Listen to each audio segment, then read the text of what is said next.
I always believed love was a strong fabric, woven with threads of patience, sacrifice, and shared memories. At 74, after a lifetime of stitching those threads together for my family, I thought the result would be a tapestry strong enough to last for generations. But that spring night, at my granddaughter Mia's engagement party in Asheville, I felt the first tears in that fabric, and they came from the hands of those I least expected. The party was held in the backyard of my son Stephen's Victorian home, in the Montford neighborhood, an area of Asheville where the houses look like they came from a postcard with wide porches and well-kept gardens. The air was thick with the sweet scent of jasmine mixed with the smoky aroma of a decorative fire pit crackling in a corner, casting golden shadows over the guests. String lights hung between the trees, reflecting off champagne glasses that never seemed to empty. My daughter-in-law, Diane, had turned the backyard into something out of a magazine, with white linen-covered tables, pink peony arrangements, and a cocktail station where a tattooed bartender served drinks with names I couldn't pronounce. I stood there in the middle of a crowd of young faces, holding a small gift wrapped in blue tissue paper I'd chosen from an old stationery store downtown. It was a music box, an heirloom from my mother, made of cherry wood with delicately carved flowers. When wound, it played Clair de Lune in a tone so soft it seemed to whisper secrets. Hidden inside, beneath a dark blue velvet compartment, was a solitaire diamond ring, my mother's wedding gift to me when I married Henry, my late husband, who passed away 7 years ago. Along with the ring, I placed a handwritten card.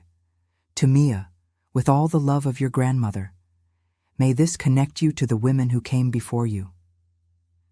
I had spent weeks restoring the box, polishing the wood until it gleamed, adjusting, the mechanism with fingers aching from arthritis.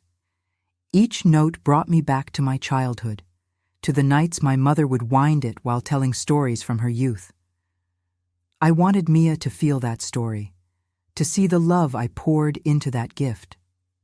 But as I stepped into the backyard, a knot formed in my stomach. A young security guard in a black suit and earpiece stopped me at the entrance to the house I helped buy with a loan Stephen never mentions. Name, please? He asked, as if I were a stranger. Barbara Walsh, I replied, showing my ID with a forced laugh. I'm the homeowner's mother. He nodded without a smile and let me pass. Inside, the main room was packed with Mia's friends, all in their 20s, taking selfies with phones that sparkled like mirrors. Mia, her curly blonde hair cascading down, wore a white dress that hugged her curves as she posed beside Ethan, her fiancé, a real estate agent with a smile that felt rehearsed. Her engagement ring, a diamond that sparkled under the lights, was the center of attention, and I heard whispers about the price. Must have cost a fortune, a woman in high heels murmured. Stephen saw me and waved, not looking up from his phone. Hey, Mom, glad you could make it, he said in that distracted tone he used when talking about the weather or a delayed delivery. Diane, impeccable in an emerald green dress, gave me a quick hug, her expensive perfume invading my space.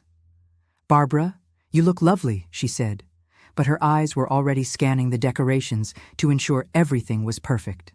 I felt like an outsider in my navy linen dress and comfortable shoes, holding a gift that seemed out of place in that world of glitz and extravagance. Gift time, Diane announced, tapping a silver spoon against a glass, the sound slicing through the chatter. Mia smiled, tossed her hair back, and began unwrapping gifts at a table adorned with floating candles. There were shiny boxes from designer stores, a leather handbag, a jewelry set, gift cards to luxury resorts. Each present drew gasps of, "Oh, wow, how fancy," from the guests. When my turn came, my heart raced. I had rehearsed that moment, in front of the mirror, imagining Mia's smile as she opened the box. "Happy engagement, sweetheart," I said, handing her the package with a smile that trembled at the edges. Mia unwrapped the paper with quick fingers, her nails painted a soft pink. She opened the box, and the notes of Clair de Lune floated into the noisy party air, fragile, crystalline. For a moment, the backyard fell silent, as if the music had hypnotized everyone.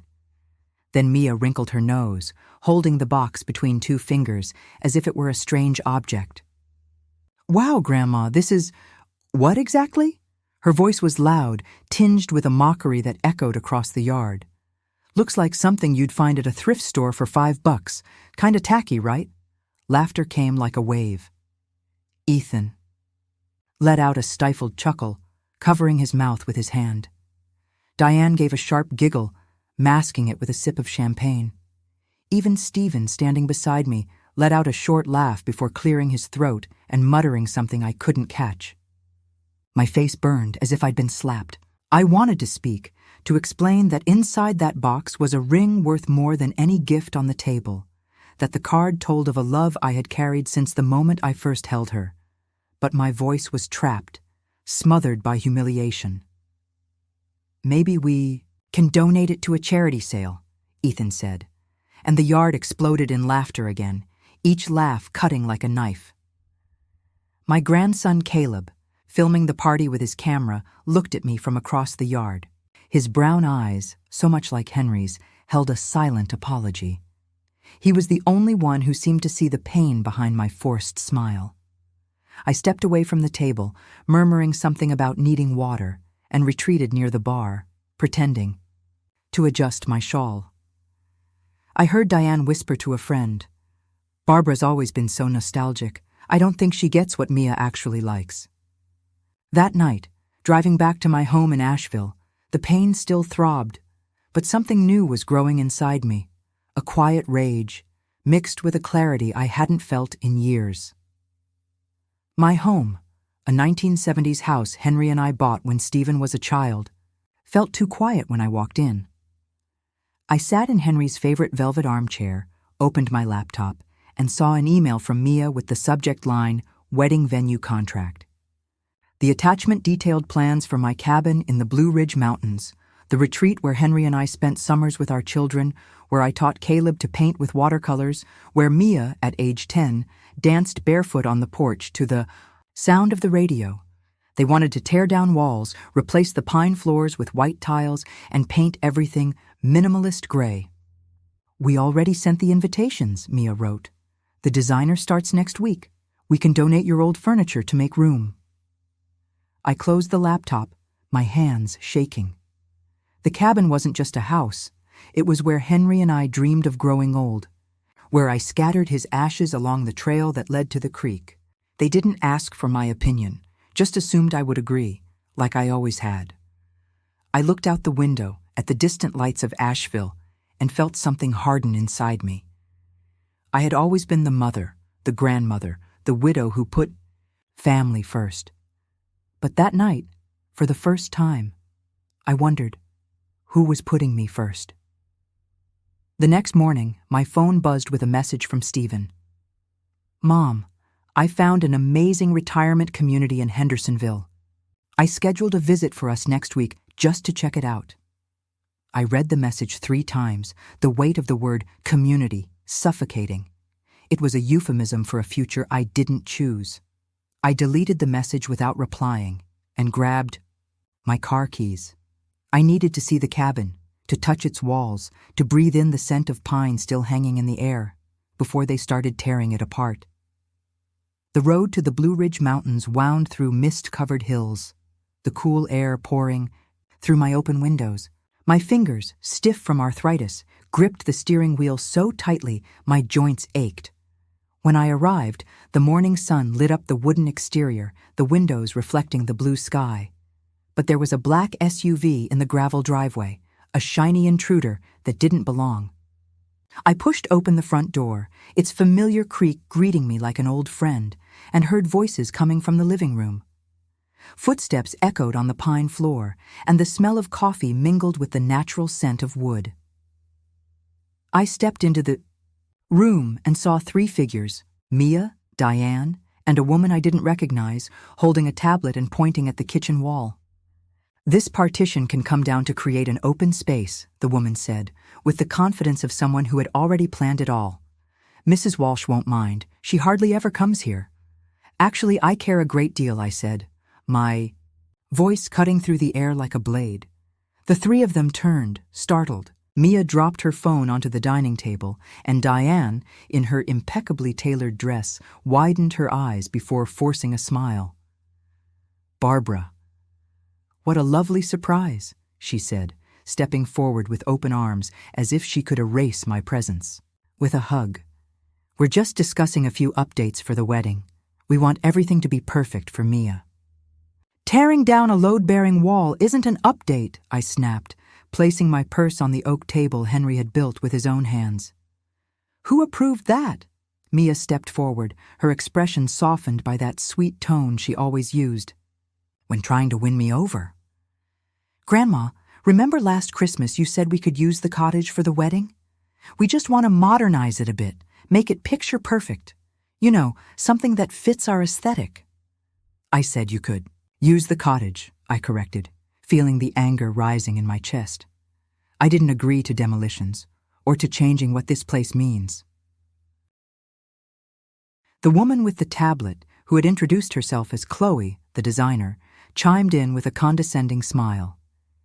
It's more of a modernization, Mrs. Walsh. The cottage has rustic charm, but it's a little dated. We're thinking neutral tones. Maybe white tile flooring, something Instagram-worthy. I walked over to the large living room window, where the view of the Blue Ridge Mountains stretched out like a sea of greens and blues, something Henry and I had never grown tired of. This place doesn't need to be Instagram-worthy, I said, more to myself than to them. It has soul. Mia exchanged a look with Diane, as if I were a child who didn't understand the obvious. Grandma, it's just for the wedding. Afterward, we could even rent the cottage out for events. You know, it could be a great source of income. Income for whom, Mia? I asked, turning to face her. Because no one asked me if I want my home turned into a business. Diane stepped in, using that honeyed tone she reserved for social events. Barbara. Darling, we're thinking about the future of the family. The cottage is wonderful, but it needs a contemporary touch to be truly functional. You don't want it sitting unused, do you? Functional for whom? My voice came out sharper than I'd intended. For you? Because to me, it's already perfect as it is. An awkward silence followed. Chloe cleared her throat, glancing down at her tablet. Perhaps we can revisit this later, she offered. I'll email you the sketches. That won't be necessary, I said, grabbing my purse. I want a full list of every planned change, and I want to know who approved each one. Mia sighed, as if I were being unreasonable. Grandma, you don't need to make this a big deal. It's just a party. It's not just a party, I said, looking her straight in the eye. It's my home. After they left, I went through the cottage. In the main bedroom, I found paint samples and fabric swatches for new curtains, stacked on the dresser where I used to keep Henry's letters. In the garage, I found boxes labeled Barbara's Things, our photos, Henry's poetry books, even the little music box tossed aside like garbage. The ring was still inside, hidden with the card. I sat on the floor, holding the box, and the notes of Claire de Lune filled the air, fragile and familiar. That's when my phone rang. It was, Stephen, Mom, about that retirement community visit. It's important we start planning for your future. When I left the cabin that afternoon, with the echo of Mia, Diane, and the designer's voices still buzzing in my ears, something inside me hardened, like a stone thrown into a lake that finally hits the bottom. I knew Mia wanted the cabin for her October wedding, and I had agreed, imagining a ceremony that honored what that place meant. But finding out they planned to renovate it, tear down walls, erase its history, all with my money without even asking me, lit a fire I didn't. No, I still had. After a lifetime of giving in, I was tired of being invisible. Back at my house in Asheville, the silence wrapped around me, broken only by the ticking of the wall clock Henry had restored years ago. I sat in the velvet armchair, my purse still, in my lap, and pulled out the music box. I turned the key, and the notes of Clair de Lune floated out, delicate as raindrops, each one carrying the memory of my mother winding that same box on childhood nights. The diamond ring was still there, hidden in the secret compartment, along with the card I'd written for Mia, its words of love untouched. I closed my eyes, letting the music ground me, and promised myself I wouldn't let my family erase what was mine. The next morning, as sunlight filtered through the kitchen curtains, my phone buzzed on the wooden table. It was Caleb, my grandson, his voice hesitant, like he was stepping onto thin ice. "Grandma, can I come by today? There's something I need to tell you." "Of course, sweetheart," I said, a tightness forming in my chest. "I'm here." Caleb arrived. Less than an hour later, his brown hair messy, carrying a backpack full of sketchbooks. We sat on the back porch, where the scent of lavender from the garden mixed with the cool morning air. He hesitated, tracing circles on the arm of the chair with his finger before he spoke. "I heard Mom and Dad talking last night about the cabin. They're not just renovating it for Mia's wedding. They want to turn it into a rental space afterwards. Weddings, corporate events, that kind of thing. And they're definitely counting on your money to pay for it." My breath caught. "How do they know I'll pay for it?" Caleb looked down, uncomfortable. "I saw an email on Dad's tablet, a bank statement, with notes about Mom's funds. And he mentioned something about debt, a second mortgage on their house. I think they're desperate." The truth hit me like thunder. Stephen, my son, who always projected success with his tailored suits and lavish dinners, was drowning in debt. And my cabin, my refuge, my story, was what they saw as their salvation. "Thank you for telling me, Caleb," I said, touching his hand. "You have your grandfather's heart, you know that?" He gave me a shy smile and promised to let me know if he heard anything else. After he left, I opened my laptop with trembling fingers and logged into my bank account. There they were, 4 login attempts from an unknown device in the past few days, all blocked by the authentication Henry had insisted on setting up. My stomach twisted. Someone, Stephen, Diane, or both, was trying to access my finances. I changed the password immediately, added another layer of security, and felt a sting of betrayal so deep it nearly knocked the wind out of me. That afternoon, I met my friend Louise at the downtown Asheville Cafe, a place with rustic wooden tables and the warm smell of freshly ground coffee. Louise, her gray hair loose and eyes sharp with no room for half-truths, listened as I spilled everything. The confirmation that the cabin would be renovated with my money, the plans to rent it out afterward, the attempts to access my accounts. When I finished, she crossed her arms, the amber necklace on her chest glowing against her blue sweater. "Barbara, they're treating you like a bank account, not a mother," she said, her voice firm as mountain granite. "You've given so much to this family, money, time, love, and now they think they can just take what they want. Renovating your cabin? Using your money for a wedding and profit later? That's abuse." "I just wanted the wedding to be special for Mia," I said, the teacup cooling between my hands. "But not like this. Not at the cost of what the cabin means." Louise slapped the table, making the spoons clatter. "Then stop letting them decide for you. The cabin is yours." "The money is yours. When was the last time you did something just for yourself, Barbara?" The question caught me off guard. I didn't know how to answer. My life had been built around others: Henry, Stephen, the grandkids. What was left of me? "I want to protect what's mine," I said finally, "and I want them to respect me. As a person, not just a resource." "Then start acting like it," Louise said, her eyes shining. "You've got more strength than you think. Show it." That night, a new email from Mia arrived. Subject line: "Urgent, wedding contracts." Attached were budget estimates: $12,000 for a sound system, $10,000 for landscaping the cabin grounds, $7,000 for a lighting experience. "Grandma, we need your signature for the deposits," she wrote. "The renovations are crucial for the October wedding, And the designer says the cabin could become a major event space, super profitable. The heart emojis at the end felt like a slap. I closed the laptop, suffocated by their audacity. They didn't just want my cabin for the wedding. They planned to turn it into a business, all on my dime. How could they treat it all so casually? I felt a resolve rise in me, steady as the mountains outside. The next morning, I visited Dr. Patel, my physician, in an office that smelled like antiseptic and freshly printed paper.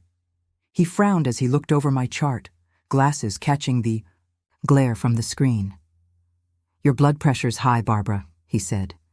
"Higher than usual. Is something stressing you?" "My family," I said bluntly.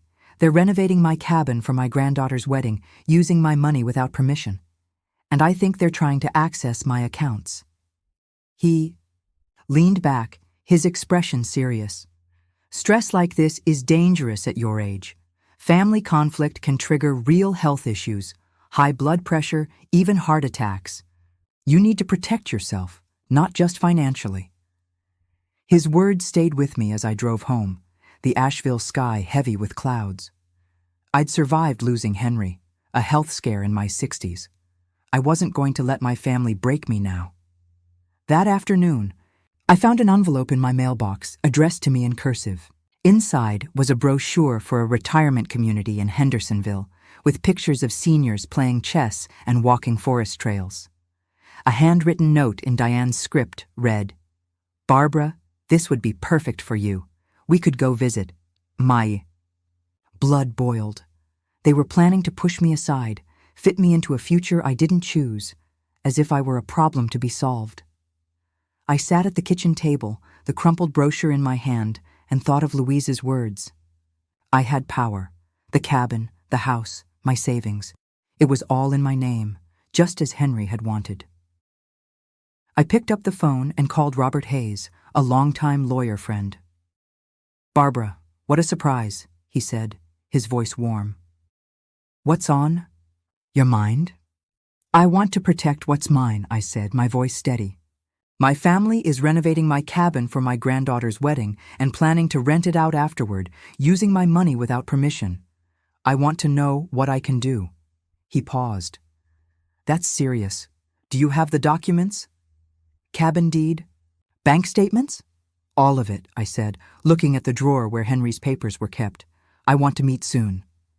"Tomorrow, 9 a.m., my office. Come alone." I hung up, feeling a wave of relief I hadn't expected, like cracking open a window in a stifling room. A message from Stephen popped up on my phone. "Mom, dinner tomorrow? We want to talk about the cabin and Mia's wedding. Bring the property documents. It'll speed things up." The dawn in Asheville brought a soft light that filtered through the curtains of my living room, but I was already awake. The call with Robert Hayes had ignited something in me. Not just anger, but a clarity that cut like a sharp knife. I own a navy blue blazer and grabbed the folder with Henry's documents, its weight in my hands giving me a strange sense of purpose. "This is for us," I murmured, thinking of Henry, of myself, of what we had built. Then I locked the door and drove to Robert's office downtown, where the red brick buildings gleamed under the morning sun. Robert greeted me with a firm handshake, his eyes kind but sharp behind metal-rimmed glasses. "Barbara, have a seat," he said, pointing to a leather chair across from his mahogany desk. "You look determined." "I am," I replied, placing the folder on the desk. "I want to know how to protect the cabin and my finances. My family is planning to renovate it for my granddaughter's wedding and rent it out afterward, without my permission. I'm not going to allow that." He flipped through the documents, the deed to the cabin, bank statements, investments, while I told him about Mia's outrageous budgets, the login attempts on my accounts, the Hendersonville brochure with Diane's note. When I finished, he leaned back, drumming his fingers on the desk. "Legally, you have full control," he said. "The cabin is in your name, as are your accounts. They can't touch anything without your authorization. But Barbara, what do you want to do? Block the renovations? Sue them for attempted fraud?" The question made me pause. I could fight to preserve the cabin as it was, but every time I thought of it, I saw walls being torn down, history erased. I want to let it go, I said at last, my voice firm. I want to sell the cabin, use the money for something that's mine, a trip maybe, and investments in my name. And I want to help my grandson Caleb with his career as an artist. But I don't want my family to know until it's done. Robert raised his eyebrows but nodded. It's a bold decision, but absolutely doable. I can contact a discreet broker today. The market in the Blue Ridge Mountains is hot. You could get a great offer quickly. As for your accounts, I recommend freezing access and moving your funds to a new account, just to be safe. Do it, I said, feeling a wave of relief. And, Robert, move quickly. Mia's wedding is in October and they're already hiring vendors. That afternoon, as I walked through the River Arts District, where the air smelled of fresh paint and street music echoed around every corner, I found Caleb in a shared studio where he was showing his work. His paintings, vibrant mountain landscapes, reminded me of the days we spent together, paintbrushes in hand. "Grandma, what a surprise," he said, wiping his hands on a paint-stained t-shirt. "I want to tell you something," I said, sitting on a bench beside him. "I'm thinking about selling the cabin. I know you love that place, but I can't let your parents turn it into a business." Caleb was quiet, his eyes fixed on an unfinished canvas.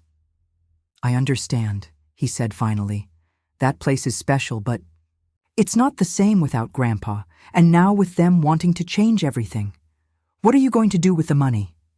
"Part of it will go toward a trip," I said, smiling for the first time in days. "I want to see the world, Caleb. And part will go into investments to secure my future. But I also want to help you. Your paintings are incredible. How about a solo show or an art course in New York?" His eyes lit up, but he hesitated. "You don't have to do that, Grandma." "I want to," I insisted. "You're the only one who truly sees me. This is for both of us." That evening, I got a call from Stephen. "Mom, why didn't you respond to my message?" he asked, his tone impatient. "The dinner was important. We need to talk about the cabin. The vendors are waiting for your signature." "I'm busy, Stephen," I replied, keeping my voice neutral. "We'll talk when I'm ready." I hung up before he could push further, my heart pounding, not with fear, but with power. In the following days, Robert worked quickly. He found a couple from Raleigh, childless, looking for a mountain retreat. They offered above market value, enchanted by the view and the cabin's history. I signed the papers on a rainy morning, the sound of the pen on paper as final as a door closing. Part of the money was moved into a new investment account, another portion reserved for a group trip I saw in a cafe brochure, a 2-week tour through Tuscany with women my age. The rest I placed in a fund for Caleb, with a note for him to use it for his art. Once the sale was finalized, I sent an email to Stephen, Diane, and Mia, short and direct. "The cabin has been sold. The wedding will need to take place elsewhere. Let's talk when you're ready." I didn't explain further. I didn't need to. The reaction came like a storm. Diane called first, her voice trembling with anger. "Barbara, how could you do this? Mia's wedding was set. You've ruined everything."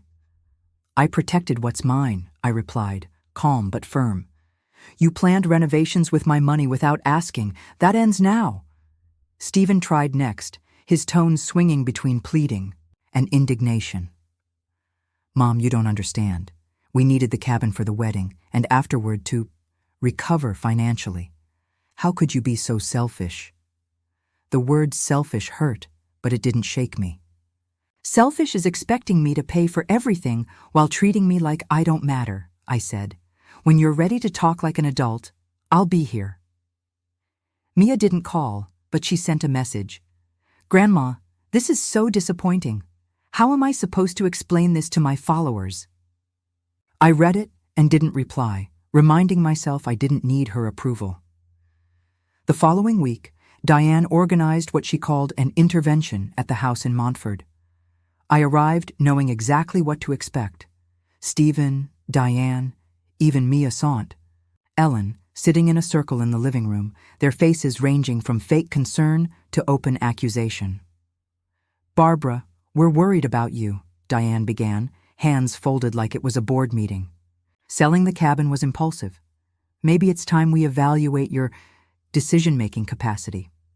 I laughed, a sound that surprised even me. "My capacity is just fine," I said, standing up. "What's in question is your capacity to respect me. I sold the cabin because it was mine, and I won't be manipulated into financing your plans." I walked out before they could respond, the fresh Asheville air greeting me like an old friend. That night, I met Louise at the cafe, the scent of cinnamon and coffee wrapping around me. I told her everything, and she raised her mug in a toast. "You're taking the reins, Barbara. How does it feel?" "Scary," I admitted, laughing, "but freeing. For the first time in years, I feel like I'm choosing my own path." She smiled. "And Tuscany? Have you picked your outfits for the trip yet?" "Not yet," I said, feeling a lightness I hadn't known in years. "But I'm ready to find out who I am outside of this family." Back at home, I turned the little music box, the notes of Claire de Lune filling the silence. The ring was still there, waiting for Mia, but now I knew my worth didn't depend on her finding it. I was writing a new story, my story, and no one could take that from me. I was now in my new home, a single-story stone house with a garden where freshly planted soil promised spring blooms. Smaller than the house I'd shared with Henry, this space was mine in a new way.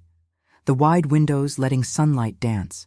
Across the floor, the oak floors warm beneath my feet, the faint scent of cedar in the air. At 74, after selling the cottage and taking charge of my life, I felt a quiet joy, like the first sip of coffee on a peaceful morning, promising a future, shaped by me. As I hung sheer curtains in the living room, my phone buzzed on the coffee table. It was a message from Mia. "Grandma, can I visit? I can't stop thinking about the music box you gave me. I messed up. I want to talk." My heart raced, caught between hope and caution. At the engagement party, Mia had mocked the music box, calling it tacky in front of everyone. But something had changed. I took the music box from the shelf, its cherry wood gleaming under my fingers, and wound the key. The notes of Claire de Lune floated out, soft as a breeze, and I knew I was ready to listen. "Come this afternoon," I replied. "I'll be here." That night, I confirmed my spot on the Tuscany trip, a 2-week tour with women my age. The thought of walking through vineyards and sharing stories with new friends, especially Clara, a 70-year-old painter with a laugh like music, sparked something in me. As I read through the itinerary, new dreams echoed in my mind, a reminder that I was choosing to live, not just exist. Mia arrived at sunset, the sky painted orange over the Blue Ridge Mountains. She wore a light sweater and jeans without the forced sparkle of an influencer. We sat on the porch, the scent of lavender from the garden blending with the cool air. "Grandma, I'm so sorry," she began, eyes fixed on her hands. "After Ethan broke up with me, I started rethinking everything. I remembered the music box, how I laughed at it at the party. I read the card before but didn't really see it. Now I realize how cruel I was." Her words touched an old wound, but I stayed grounded. I placed the music box on the table between us, its shine catching the light. "Can I open it?" she asked, almost whispering. I nodded, and she lifted the lid gently. When she saw the secret compartment, she hesitated, then opened it. The diamond ring sparkled beside the card I had written. "To Mia, with all my love. May this connect you to the women who came before you." Mia gasped, her eyes wide. "Oh, my God, Grandma," she murmured, picking up the ring with trembling fingers. She slipped it onto her ring finger, staring at it in awe, as if holding something sacred. "I had no idea. This is so special. How could I have ignored something like this? Her voice cracked, tears falling. Please forgive me. I was so selfish. I looked at her, the girl I had loved from the very first day, now a woman facing her flaws. You hurt me, Mia, I said, my voice steady. Not just at the party, but treating the cottage and my money like they were yours. I deserve respect. I know, she said, the ring glinting in her hand. I want to make this right. I don't know how, but I'll try. I looked out at the garden, the green sprouts promising life. Making things right takes time, I said. Start by being honest.